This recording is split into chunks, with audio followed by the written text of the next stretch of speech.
Welcome back, everybody. Today we're going to talk about Toyota reliability and have they lost their way.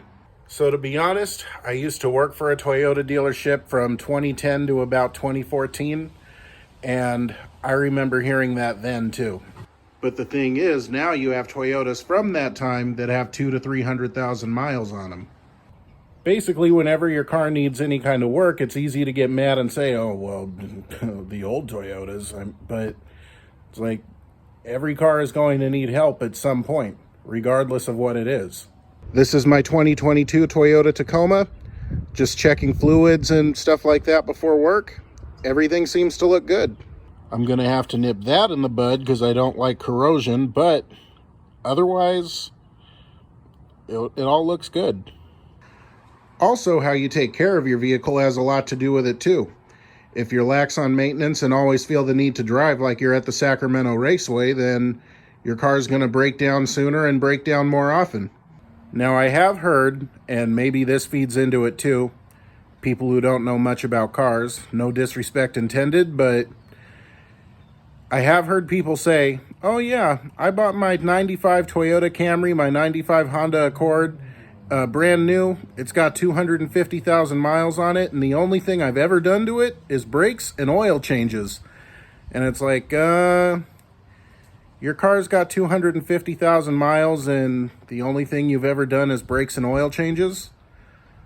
As someone who knows about cars, I'm not sure if I believe that, but okay, you're the customer. I'll let you run with that story.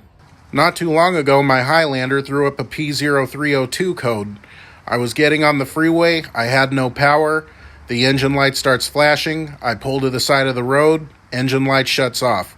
So, I baby it home, and I can just feel it misfiring. Then, second time, after I replaced the plugs thinking that fixed it, it drove okay for a couple of weeks, then it started misfiring again, I was on my way to work, had to come home, grab my truck. So I'm just going to be honest with you. No vehicle, regardless of what company it comes from, is going to make it to 200,000 miles without needing some kind of repair along the way. It's just not going to happen. Link to both of those videos will be in the description, by the way. Now, with that said, with the 2024 Tacoma and onward, it does come with a turbocharged engine, and I know a lot of Tacoma guys hate the fact that it has that. But also, if you go back to the 80s, before the Tacoma, when it was just the Toyota pickup, some of those actually had turbocharged engines. It was an upgrade from the basic four-cylinder engine. It was something they did before adding the V6 to kind of give it a little more power. So with that said, just give it some time, see what happens. And I mean, if those trucks really are not the same and they start breaking down at 100,000 miles, then time will reveal that. Same with the new Tundra. I know some people have had problems with the new twin-turbo V6, but that was due to debris that got left in the engine during production on some models, and the trucks that are affected, Toyota's giving them a new engine.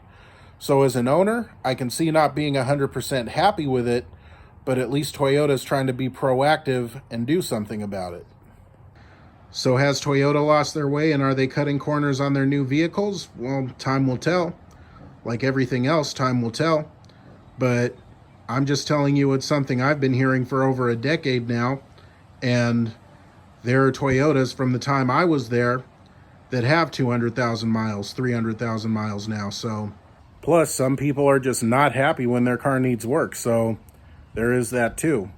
But I am going to say, if your vehicle needs an ignition coil at 170,000 miles, that doesn't necessarily make it a bad vehicle. It just means parts wear out at some point. But what are your thoughts? Go ahead and drop a comment. If you like today's video, be sure to like and subscribe. You guys have a blessed day.